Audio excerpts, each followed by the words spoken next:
اسی طرح چھوٹا بڑا بوڑھا مرد اور عورت سبھی اس 10 روزہ جشن میں شریک ہوتے. قصہ مختصر، لوگ میلے کی رنگینیوں اور دلچسپیوں کے لیے 22 مہینے انتظار کرتے اور پوری تیاریوں سے شامل ہوتے. شیخ محترم بھی ہر سال میلے میں اپنی دکان سجاتا اور اپنے ہاتھ سے بنائے ہوئے خوبصورت برتن پیش کرتا اور انہیں فروخت کر کے ہزاروں کماتا.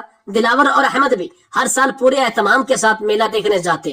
ایک دفعہ شیخ محترم سخت بیمار ہو گیا. اس نے اپنے بیٹے کو اس سال تاکید کی کہ وہ اس کی جگہ میلے کے دوران دکان پر بیٹھے گا. اسی طرح دوستوں کی یہ جوڑی میلہ اکٹھے نہ دیکھ سکی اور احمد اکیلا ہی میلہ دیکھتا رہا. البتہ وہ گھوم پھر کر اپنے جانثار دوست دلاور کے پاس اس کی دکان پر آ جاتا. ایک شام احمد میلے میں گھوم پھر کر واپس آیا تو بے حد پریشان اور حواس باختہ نظر آیا. دلاور کو تشویش ہوئی اور پریشانی کی وجہ دریافت کی تو اس نے بتایا کہ میں نے ایک پری محجبین کو میلے میں شانہ بے نیازی سے کنیز کے ہمراہ گھومتے دیکھا اور اس کے بغیر اس کا رہنا ناممکن ہے. دوست کی حالت زار سننے کے بعد دلاور نے دکان بند کی اور احمد کو ساتھ لے کر میلے میں اس پریا جمال کو ڈھونڈنے نکل کھڑا ہوا. ان دونوں نے میلہ ختم ہونے تک ہر جگہ اسے تلاش کیا مگر وہ انہیں کہیں نظر نہ آئی. چاہ کر بھی انہیں ناکام لوٹنا پڑا. اگلے روز پھر وہ سارا دن اسی اجنبی حسینہ کو تلاش کرتے رہے مگر مایوسی کے سوا کچھ ہاتھ نہ آیا. میلہ ختم ہو گیا. لوگ اپنے اپنے گھروں کو لوٹ گئے. دلاور نے احمد کو تسلی دی اور کہا اس حسینہ کا حلیہ بتائے. احمد اس کا حلیہ بتا رہا تھا اور دلاور اپنے ہاتھوں سے اس کی تصویر بنا رہا تھا. جب تصویر تیار ہو گئی تو احمد نے کہا اس تصویر میں 2 خامیاں رہ گئی ہیں. اس کے نچلے ہونٹ کے دائیں جانب تل کا نشان اور دوسرا اس کی زلفوں کی ایک لٹ ماتھے پر گری ہوئی تھی. دلاور نے دونوں چیزیں بنا دی تو احمد بے ساختہ کہنے لگا یہ اب ہو بہو اس کی مکمل تصویر ہے. دلاور نے اپنے دوست سے وعدہ کیا کہ جب تک وہ لڑکی کا پتہ نہیں چلا لیتا اور اس سے احمد کی شادی نہیں کروا دیتا وہ چین سے نہیں بیٹھے گا. وہ حوصلہ نہ ہارے اور دلاور کی کامیاب واپسی کا انتظار کرے. دونوں دوست ایک دوسرے سے الوداع ہوئے.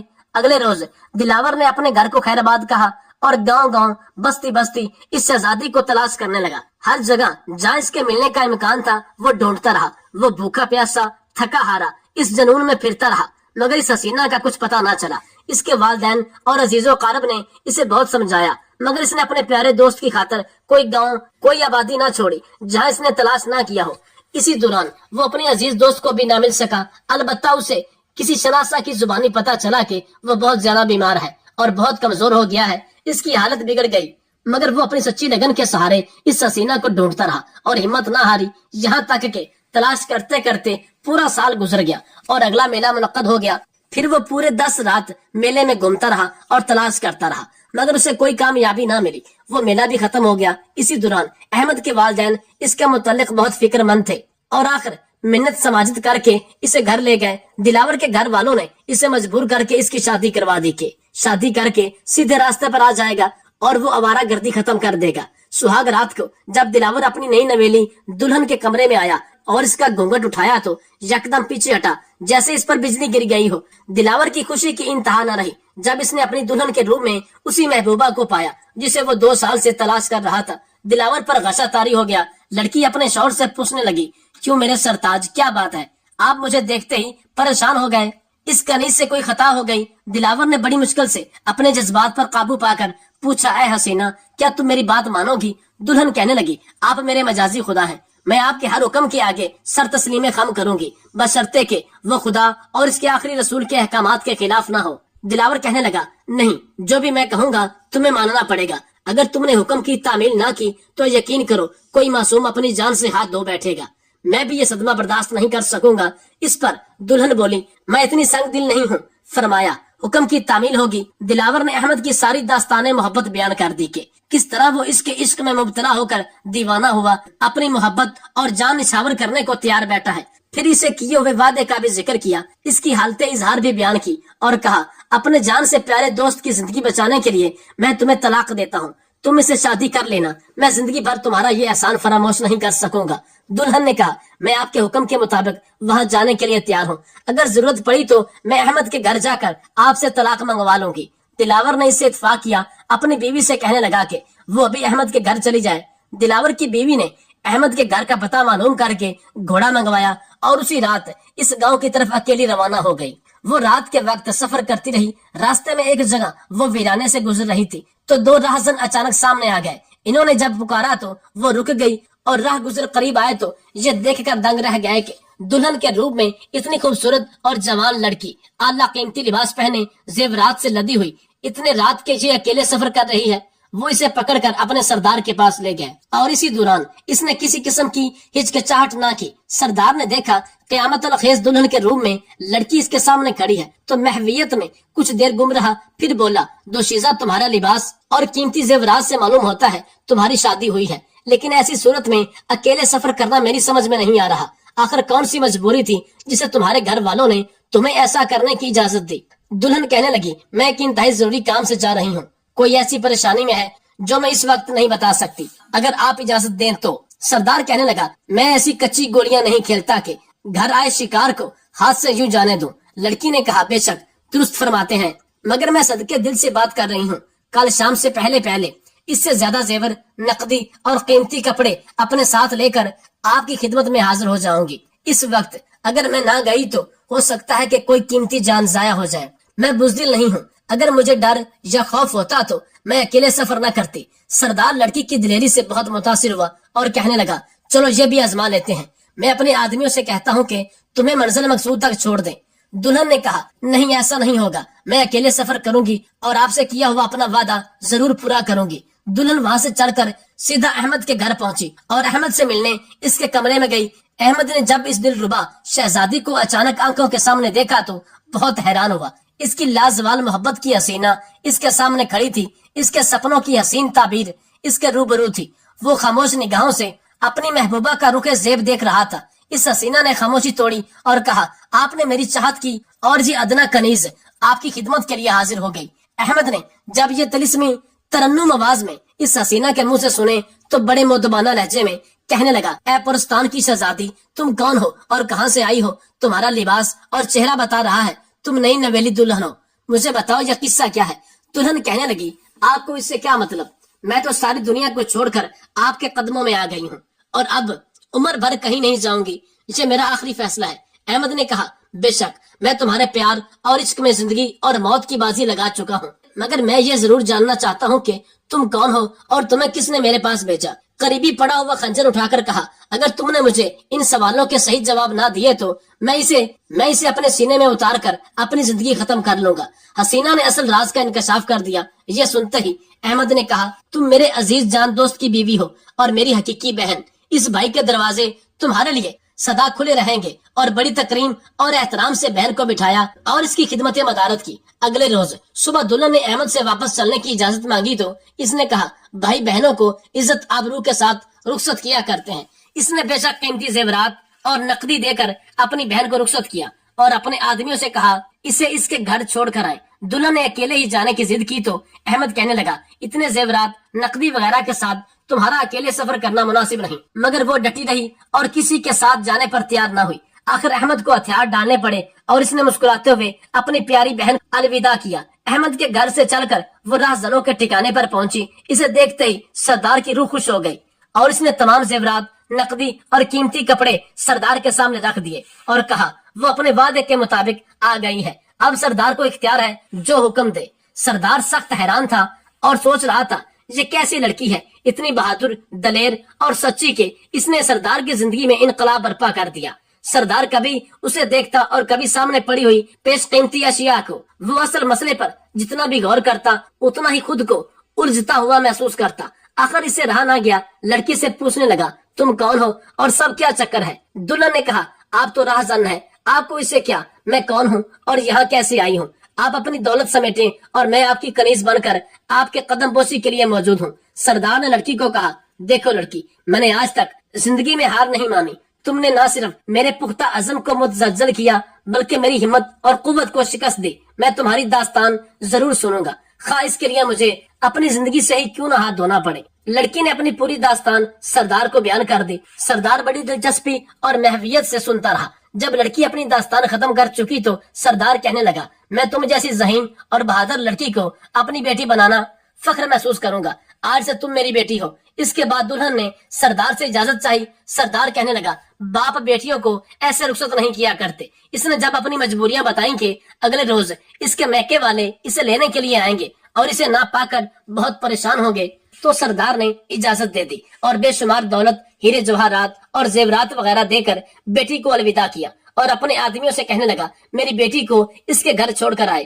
لڑکی نے کہا میں اکیلی آئی تھی، اکیلی ہی چلی جاؤں گی۔ سردار نے بیٹی کے سر پر ہاتھ پھیر کر رخصت کیا۔ وہاں سے چل کر دلہن اپنے خاوند کے گھر پہنچی۔ دلاور اسے دیکھ کر حیران رہ گیا۔ اپنے شوہر کو تفصیل سے اپنے سفر کی رداد سنائی تو وہ خدا کا شکر ادا کرتے ہوئے سجدے میں گر گیا۔ قاضی کی بیٹی نے یہ داستان یہاں ختم کرتے ہوئے تینوں دوستوں سیف الدین، خالد اور علاؤالدین سے باری باری پوچھا کہ آپ بتائیں کہ اصل قربانی کس نے دی؟ سب سے پہلے سیف الدین نے جواب دیا اصل قربانی دلاور نے دی، جو اپنا وعدہ پورا کرنے کی خاطر اپنی بیوی کو اپنے دوست کے پاس بھیج دیا۔ خالد نے کہا نہیں، حقیقی قربانی تو احمد کی تھی، جس نے اس لڑکی کو دل و جان سے چاہا اور جس کے لیے وہ موت و حیات کی کش مکش میں مبتلا ہو گیا۔ اب جب پتا چلا کہ وہ حسینہ اس کے پیارے دوست کی بیوی ہے تو اس نے اسے اپنی بہن بنا لیا اور اس کا اظہار واقعی بے مثال ہے۔ علاؤالدین بولا نہیں، وہ دونوں تو آپس میں گہرے دوست تھے، انہوں نے اگر ایک دوسرے کے لیے قربانی دی تو کسی پر احسان نہیں کیا، یہ ان کا فرض تھا۔ اصل قربانی تو رہزنوں کے سردار نے دی جو برے کام کرنے والا تھا، مگر جب حقیقت محال معلوم ہوئی تو اس نے اس لڑکی کو اپنی بیٹی بنا لیا۔ یہ بہت بڑی قربانی ہے۔ شہزادی نے تینوں کے جوابات سنے تو کہنے لگی انگوٹھی علاؤالدین کے پاس ہے اور اسے کہا کہ انگوٹھی پیش کر دے۔ اس پر علاؤالدین نے انگوٹھی نکال کر اپنے سامنے میز پر رکھ دی۔ وہ تینوں بے حد حیران ہوئے۔ انہوں نے شہزادی سے پوچھا کس طرح اتنی آسانی سے اس نے یہ فیصلہ کر دیا؟ شہزادی نے جواب دیا یہ تو بڑی سیدھی بات ہے، آدمی جن عادات کا خود مالک ہوتا ہے اسی خاصیت کے آدمی کو وہ پسند کرتا ہے۔ علاؤالدین نے ان چوروں اور راہزنوں کے سردار کی تعریف کی تو میں فوراً اس کے ذہنی رجحان کو سمجھ گئی کہ یہی اصل مجرم ہے۔ تینوں دوست اس عقل مند لڑکی کے اس فیصلے سے بے حد متاثر ہوئے، اس کی عقل مندی کی داد دیتے ہوئے وہاں سے چلے گئے۔